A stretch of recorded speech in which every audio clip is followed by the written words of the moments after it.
play is quite an integral part of all of our lives.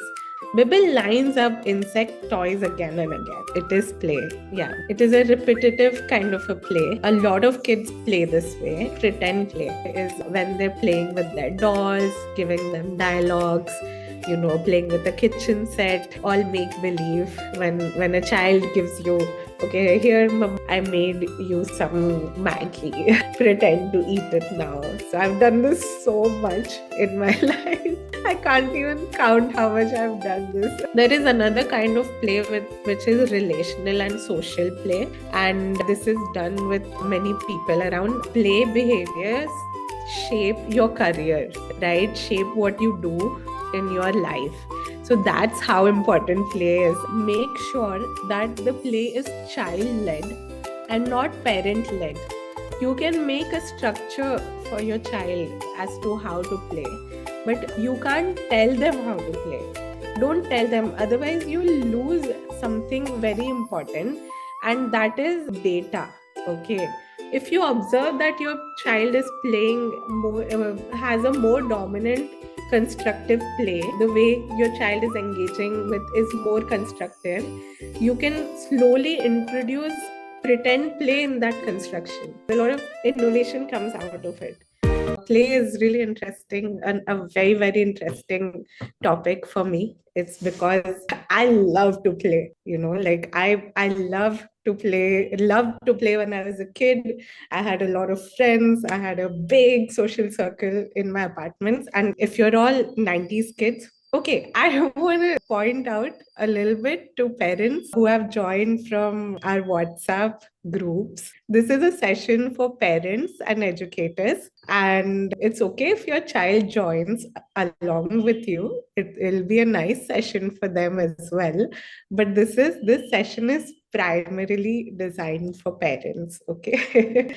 So yeah, what I wanted to tell you all is play is very interesting for me because I used to love playing, and that's how I basically related with my friends, with my siblings, with my cousins, and that's how I remember interacting with them when I was a child. I remember a lot about how we used to play, what we used to do, how we used to play in the backyard of my auntie's place in Paper Town, Bhadravati. I still write stories about those play sessions. So imagine the kind of impact it had on me that still at the age of 34, I remember those incidents and I still write about them. So that's how play is quite an integral part of all of our lives. And this is something that I want you all to learn. I want to sort play into different categories and explain to you the different types of play and how you can also integrate structured play in your day-to-day activities, and what can you learn from the structured play. So it's a very hands-on session, and unlike the past sessions that I conducted at WishwaTalks, these are not very scientific. They're not neuroscience heavy, so don't worry. This time it's very open-ended and playful, and we only have a few scientific slides. Rest all is activities and games. Okay. So yeah, I want to start the session today with an interesting activity. Okay. So I want you all to tell me, you see Bibble. Bibble is a very beloved character that we have, Bibble the fairy. She's tearing these paper pieces. All right. I want you all to tell me if this is play or this is not play. Is she playing or is she not playing? Just yes or no in the chats. No. Yes. Okay. Yes. Okay. Anyone else? I want you all to interact. Yes. Okay. Yes, you're all right. She is playing. Even tearing pieces of paper is play. Okay. And my sister used to do this a lot. She would get into a tub. She would have like bundles of newspapers and she would just keep tearing them. All right. And she would fill up her tub with shreds of paper and then she'd make confetti out of it. That was her way of playing. Yes, this is so cool. It strengthens our motor skills. Yes, you're absolutely right. Okay. this is more interesting. Bibble lines up insect toys again and again. Okay, these are toys that she has, these grasshopper toys, and all she does it, she lines them up. Is this play or is it not play? Yes or no in the chats, please. It's play. Yes. Okay. Play. Okay. Anyone else? Yes, it's play. Yes, it is play. It is a repetitive kind of a play. A lot of kids play this way. If you've seen the videos of kids, arranging their, and I'm sure your kids do it too, arranging their animal figurines, all the figurines that they have on like a long table. Yeah, like it actually improves their sequencing skills as well. Yes, so it is play. It is play. Yeah, Bibble pretends the bugs are talking. Is this play or no? Yes, very much. Yes, yes. Good. Yes, it is pretend play. And all kids do this. It is very normal. So actually, like since I work in a clinic, a lot of the parents who come to me, they ask me very normal things like my kid is, arranging these toys in a sequence or just blabbering or, babbling and saying nonsensical things to toys. Is my child okay? And I'm like, your child is perfect and amazing and hitting all the developmental milestones. So don't worry about this. Okay. So, yeah, pretend play is very normal. I'm sure you all also did it as children. What we're doing here from the next slide onwards is I want you to listen carefully, okay? Because this is your role as a parent. So Nini and Bibble, Nini the witch and Bibble the fairy are two of our very beloved characters. So think of Nini as the parent who is guiding little Bibble, the fairy. All right. So I want you to explore your role in your child's play. All right. So Bibble is building a tower. It falls, she starts again. It falls again. All right. So what would you do as Nini? Would you show her a better way so that it doesn't fall? Or would you stay quiet and just watch? And look, there are no right or wrong answers. I just want you to be honest and introspective and think about who you are as a parent. What role do you have as a parent for your child's during the playtime session? Okay. So a lot of people are saying A, a lot of people are saying B. Very interesting. Yeah. Sometimes my impulse would be to just like correct it, but my general nature is to stay quiet and observe. And sometimes I just ask the child if they need any help, if they need help with the towers or if they need help. And then I would make it a little more child led so that the child doesn't feel like I'm trying to be intrusive or control the playtime is what I would do. But yeah, it's all like very subjective and there are no right or wrong answers. So this is also interesting. During play, Bibel suddenly says, "No, don't touch." What does Nini do? What do you do as a parent? Explain why sharing is important or pause and notice what the no means. Okay.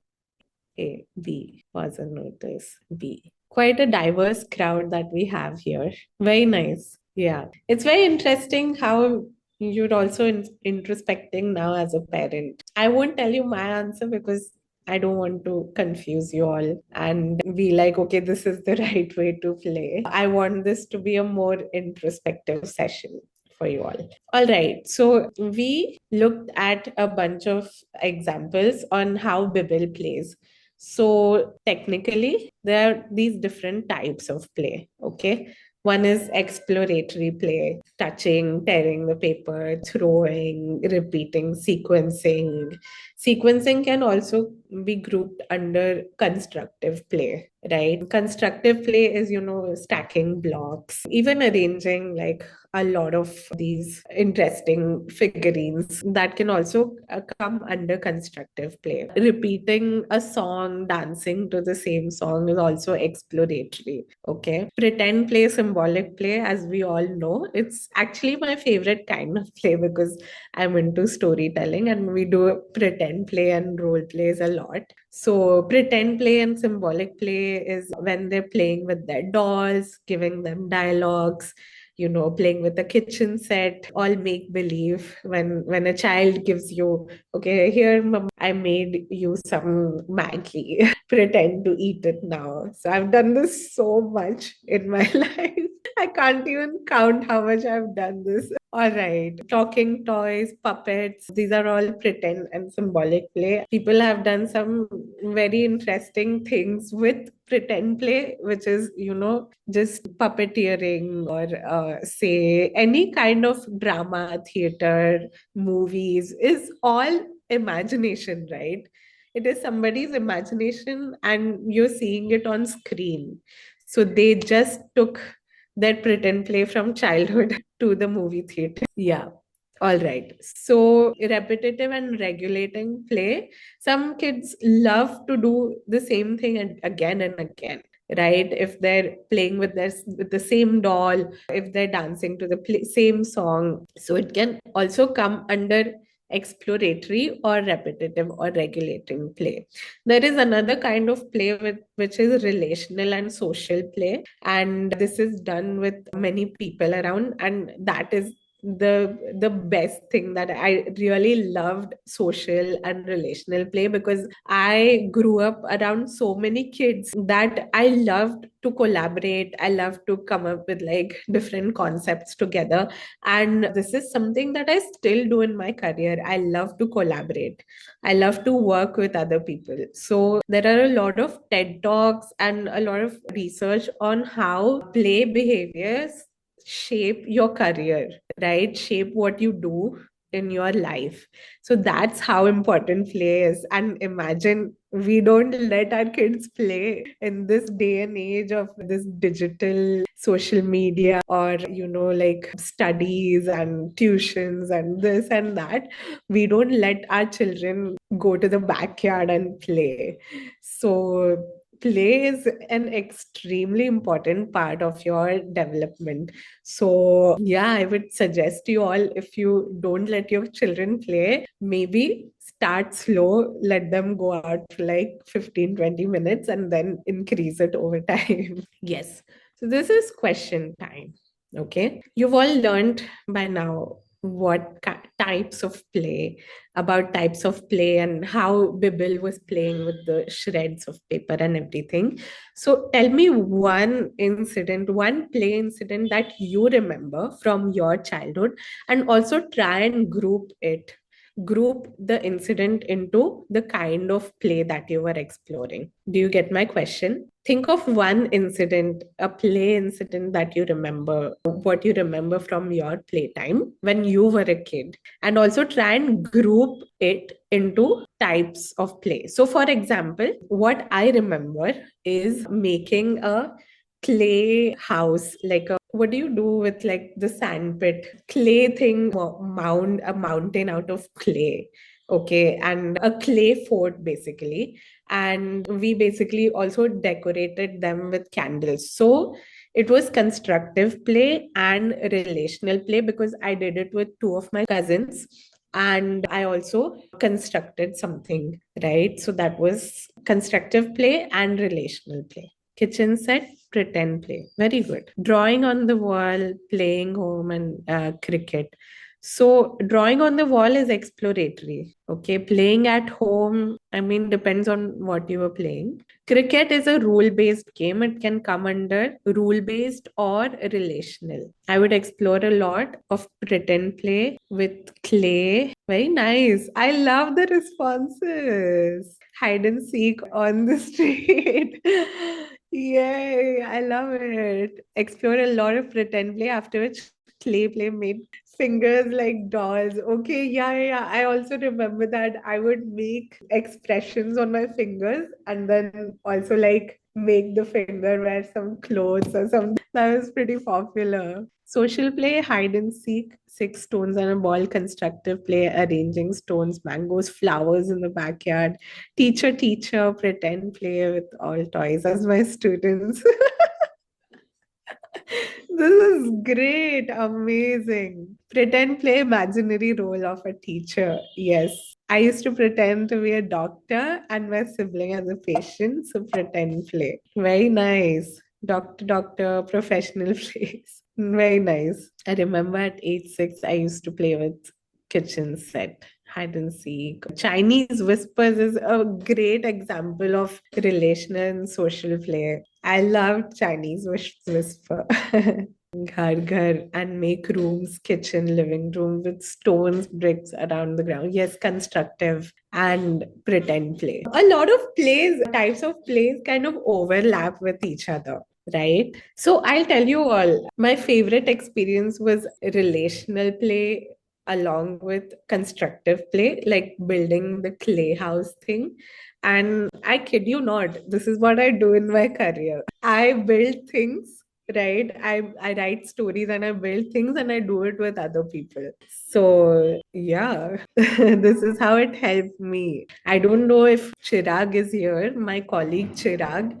He used to play by himself all the time. He would make his own rules, his own cards, own card games, and then he would like do his own fighting. And a lot of the time that he spent was spent by himself playing, right? And it was a very, very valid type of play. And now in his career, he sits alone and he animates. So that's how like he has developed into someone who likes to work alone and he loves it. He enjoys working alone. Is there any type of play to improve social skills? Yes, board games can improve social skills a lot. All types of pretend play that is done with others, like role playing or kitchen or playing at home, making a tent, but it has to be done with other kids also. And if the child is a bit introverted, you can gently guide them as a parent. Yes. So, yeah, these are things that are not addressed in the Indian context, right? Sometimes play can also lead to, when it is unsupervised, it can also lead to some, I mean, how do I put it? You might not know about it, but then it can also lead to some harmful behavior or harmless behavior that is seen some like differently. So yeah, try and make it supervised. Try and tell your child about boundaries.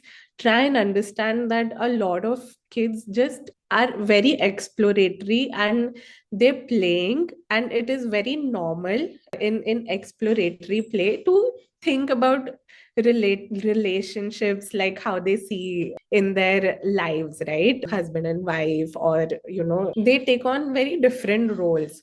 For me, I never thought that say our grandparents could be married was not a concept for me. I only thought that our parents are married and never our grandparents. That concept never registered in my head until I was like 12 years old or something. So there are a lot of things about topics and discourses about boundaries and relationships that you need to address with your kid, right? And if you see them exploring, if you see them playing and pretending, the first instinct is to just like jump and ask what's going on or whatever. But then you need to pause and think and see what's happening and then have a talk with them about this. All right. So I have loved the responses and I have loved how even difficult topics kind of came out in this discourse and discussion.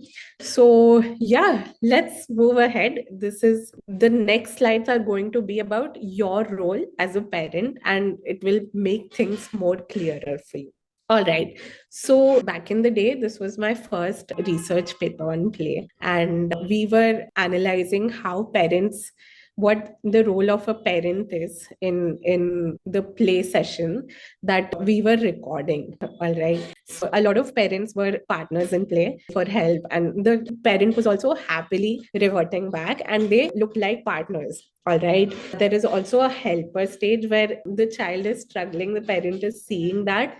So the parent would just help the child gently. That is also a gentle helper role. Cheerleader is my favorite because my dad and my aunts, especially my aunts, were like amazing cheerleaders. They're like, yay, yay, this is how you play. Yay, look how amazing is your drawing. And I used to love the cheerleader role when I was a child. Okay, because for even the littlest thing that I did, my father and especially one of my aunts, she was like, this is the most amazing thing that you've ever done. So I would love it as a child, and it really helped me with my self-esteem. So yeah, so it's great. Cheerleader role, a lot of kids like it, a lot of kids don't like it. So it is also subjective. So analyze, like, see what your context is and choose a role according to what the play session is demanding from you or what your child needs from you. Okay. Boundary holder is also interesting, where if you're outside playing, you see a lot of things happening like bullies or, dogs. So a gentle boundary holder is someone who makes play safe for their children. So yeah, you can use these roles. These roles can also overlap. And but what I would suggest is always make sure that the play is child led and not parent led. You can make a structure for your child as to how to play, but you can't tell them how to play. Don't tell them, otherwise, you'll lose something very important, and that is data. Okay. You want to see how your child behaves in structured play. You want to see what your child's personality is, because each child is unique, right? So if my aunt or my mom would have told me how to play, I would have never made the clay structure. I was always building as a child. I was always constructing. I was always making something. So, like, I always make things. That is something that I developed by myself. Nobody taught me that. What they did was facilitating, like getting me origami papers or getting me the things that I needed to make things and helping me if needed, right? So that's how you figure out what your child is inclined towards. And you can actually figure out what their skills are and what they might do when they grow up if you observe the real, authentic way that they play. So I see a lot of interesting responses. Yes, I got bullied. Yes, bullying is very, very sad reality, not just in our country, but universally. Something as innocent as play has to be safeguarded because there are a lot of bullies. And yeah, it is a little difficult. We've had a session on boundaries, and something that I want to do is a session on bullying. And I think it should be done in collaboration with a psychologist. Next slide is actually going to be an activity. Okay. All right. Not this one. This one is a little scientific. Let me just explain. So, yeah, what I want to do, what we do at Coblot is facilitate structured layer of play.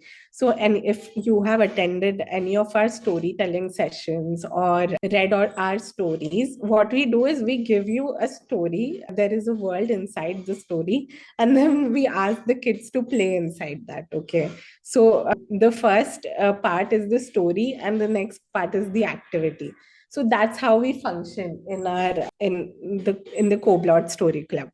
Okay, so this is because what we believe is stories and props, it kind of deepens play, and it also teaches a lot of skills, right? So it activates multiple brain networks, these stories, language, memory, emotion. So we focus on language development and social emotional learning. And for that, we use play characters, stories, and different situations as to what the characters are going through. So this is a heavy slide, right? But to explain the slide, I have made an activity. Okay, so what I want you all to do is, you don't need much, but please get a paper and a pencil. I'll give you like 1 minute. Please get a paper and a pencil. I'll give you a minute to do it. Yeah, like I want you to sit with a paper, pencil, or a pen. Anything works. This is a homework for you all, but don't worry, it's very playful. Yeah. Okay, let's go. Yeah, if you're part of the Koblot Story Club for a long time. I think you know this character and you know this story, but I'm just gonna narrate it once again. Okay, Grasshopper Dance. See, someone from the club is here. So this is our little Bibble. She's a fairy and she has a very lovely home. Okay, but she's a gullible fairy, right? And she doesn't know how to place boundaries. All right. So what happens is there are 100 grasshoppers who just stay over at her place. So one day she says, yes, okay, you can stay, right? But what happens is they keep extending their stay, overextending their stay, right? And she cannot say no. So every time they ask, okay, can we stay a bit longer? She says, yeah, okay, you can stay forever. All right, let's see what happens next. And listen to this story very carefully because the activity is going to be connected to the story. Okay.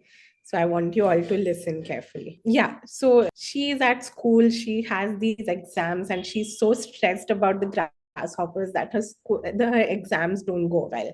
She's so stressed about the grasshoppers just ruining her place. Okay. Yeah. So that's the exact thing that happens. The grasshoppers start chipping on the wooden floor, just loitering, littering everything, and breaking everything in her lovely home. And she is so stressed. She's so frustrated. All right. They wake her up at 3 a.m. in the morning and they sing Grasshopper Dance. It's their patented song.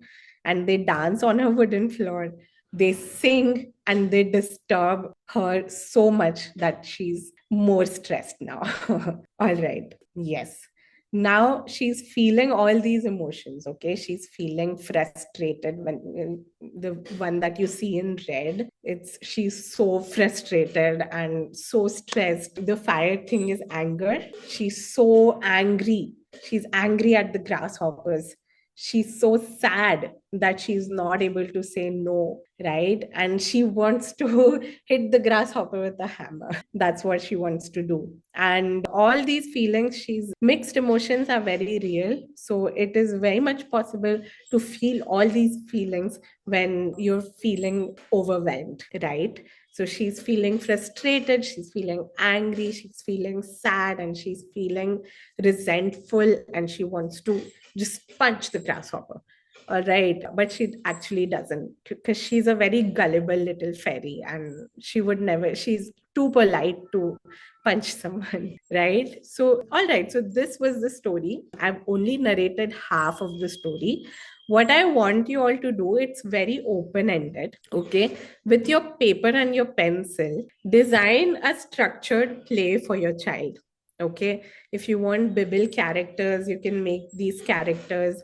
Try and explain the concept of boundaries. Try and explain what would Bible do next and explain but don't preach. Okay. So what I want you all to do is design a play session around this story as to how you will explain this concept to your child. Do you get it? Yeah. So you can use all kinds of play. You can use exploratory play, you can use constructive play, you can use symbolic or pretend play, right? Any kind of play that you want to integrate in your play session is good. If you want to integrate multiple types of play, that's also very good. Brownie points if you integrate multiple methods of play. Okay. Yeah. So take 5 minutes and just, if you want, you can write. If you want, you can draw. Come up with a concept, a play session for your child. Make it age appropriate. And through play, how would you explain the concept of saying no is what I want you to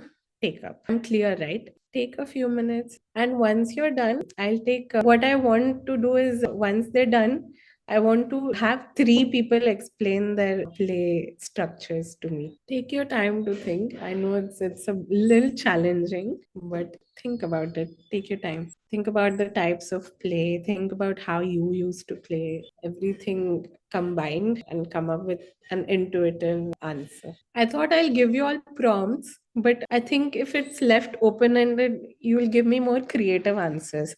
So tell me, do you want some prompts as to yes, you're supposed to design a play to teach the child how to say no. Okay, you want prompts. Okay, let me give you a structure. The first thing you can think of is a structure, right? Is it story based, or so the structure will be story based on Bibel's story, right? You can think of the types of play included, right? And just like a recipe, types of play and rules of the game. If it is very rule based, all right, these are the two things that you can think of. Once you think of the types of play, you might be able to design this faster. Anyone who's ready with their answer? If we can hear one example, or someone, just if you're bold enough, brave enough. Me. Okay. Varshavi, go for it. But this is a child who has written me. Okay, go for it. Go for it. Yeah. Clay. Ah, Here we go. Clay and building blocks. clay and building blocks. Okay, very nice. So with clay and building blocks, is your mom there? Mama is there? Yes. Yes. With clay and building blocks, how are you going to teach him how to say no? Is my question to you. Clay and building blocks is great. It is constructive play. Tell what you say. No, no. I can only say no. Yeah, you can only say no. So, With building blocks, he'll make an O in with building blocks. oh, yeah, that's interesting. I love it. Love it. Yeah. Very nice. Good job. Good job. This is very imaginative. So, with building blocks, you make a no, it becomes constructive and it also becomes symbolic, right? So, there is a meaning attached to the building block with the no. And this can also stick in your child's head. Yeah. He makes X. Yeah, it Yeah. Building blocks. you can also make an X, and it also involves a lot of tactile play, right? So it Yes. is visual, it is kinesthetic, it is tactile, which is a great way to do it.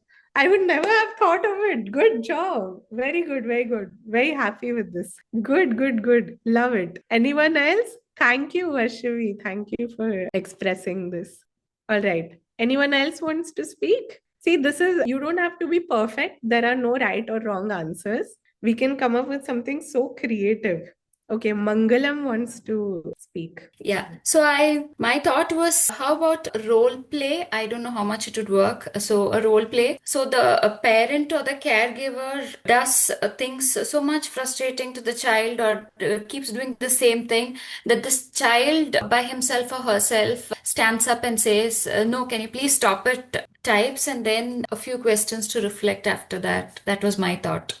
Thank you. Very nice thought. So I want to ask, is the role play, does it involve the child or is it acted in front of the child? No, child is the child. The child should ultimately say no. So the caregiver should do things. The caregiver should become the grasshopper, doing all the annoying things. And the child should come up at one point and say, "Can you please stop it? No, this is it. I draw the line here." It should come from the child. So the caregiver or the caretaker should do the role of the grasshopper. Actually, it's very interesting. I would add one more layer though, because the child might not know that you're role playing and it might come as a big surprise because the child doesn't know that you're role playing, right? So Yeah, yeah. maybe a buffer layer of, the story, either the story of like this Bible of how she learns how to say, right? So back in speech pathology, because when you said role play, we used to be taught with this same method. Okay. How to deal with the child. And based on what speech and language issue the child has, the role plays used to be different, right? Okay. So it used to be like an entire play. And imagine like 300 students watching this role play. Oh my. Okay. So this is how we used to learn a lot of clinical stuff. Okay. So yeah, it can also be done. This method can be done in front of the child, where say you are acting like the child and your partner is acting like you, and Okay. then first show that and then test rather than like giving the test before, like without any warnings. Okay. No surprises for the child, you mean to say? Yeah, unless it's funny or something. Yeah. I mean, see, it is just they don't know, and these things, that's why child actors are now like protected, right? Because Mhm. there are a lot of laws for child actors and everything, because the child's brain does not realize that this is acting. Correct, correct. Right. So that's why you can use a buffer, and then the child knows that, okay, like this is acting and I'm supposed to act that way. Makes sense. Yeah, because the child brain cannot recognize whether it is the reality or it is acting. Yeah. Thank you. Thank you. Okay. Good job though. I love the role play thing. It's a very cool method. Thank you. Yeah. All right. Last person to explain the play structure, and then we can move on to question and answers. After, like, I want to also state a point. Okay. So this is guest. So I would try to explain my child using pretend play.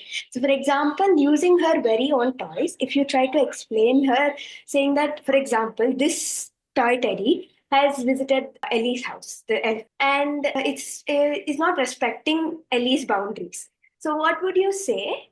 You can ask a question saying that, what would you say? What would you like Ellie to say the teddy in such a way that Teddy won't feel anything bad, but it would also learn how to respect Ellie's boundaries.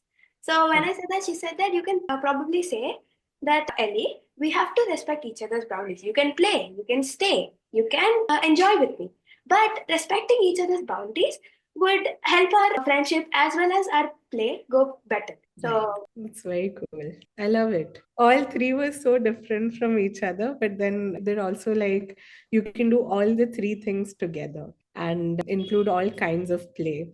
And this puppeteering is something that I really like, because children do think that they are real characters, and especially when some soft toy is very dear to them, the relational aspect and their understanding about boundaries or whatever you're trying to teach them through this soft toy is way higher than using a character that they don't know about, right? So soft toys and toys that are dear to us make more of an impact on the child. So I think this was brilliant.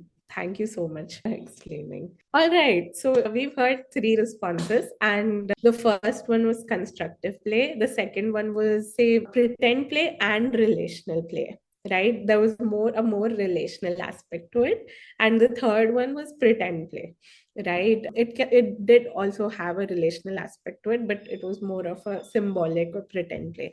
So one last point that I would like to make before we move on to questions and answers is that, just like our languages, we have different languages, and there's a lot of research on how if we speak different languages, there is some cognitive expansion there, right? We're better off cognitively. And this is something that I've seen in my clinic. So there is issue like a speech disorder and speech and language disorder called aphasia, right? And aphasia happens when there is a injury to the left side of your brain where the language areas are. So what I've seen in India versus US, I'll tell you, in India, because most people are multilingual, they compensate so much better. If they don't know the word, how to say it in Hindi, they would say it in Bhojpuri because they've spoken Bhojpuri in their childhood, right? So this is what this my anecdotal clinical experience has taught me, that if you know more languages, you're more intelligent. Basically, you have more cognitive capacity. Now, just like learning different languages, if you observe that your child is playing more, has a more dominant constructive play, the way your child is engaging with is more constructive, you can slowly introduce pretend play in that construction, right? Or if your child is more dominant towards pretend play and kitchen set, you can add more elements of construction in the kitchen set, right? Maybe, mama teaches or papa teaches me how to build like a shelf, a kitchen shelf is constructive play, right? So what this will do is introduce children will get introduced to a newer kind of play, and what happens with the overlap is something that is really cool. You will get to see how your child's play vocabulary then slowly expands. So this is something that you all need to remember. If your child has a more dominant style of play, like for me it was constructive, and then my friends who were different, they used to play with dolls and stuff, I would also play with dolls. And then I started making Barbie clothes. So I added my constructive play, my making DNA with symbolic and pretend play. So this is what happens. A lot of innovation comes out of it. So yeah, with this, I end the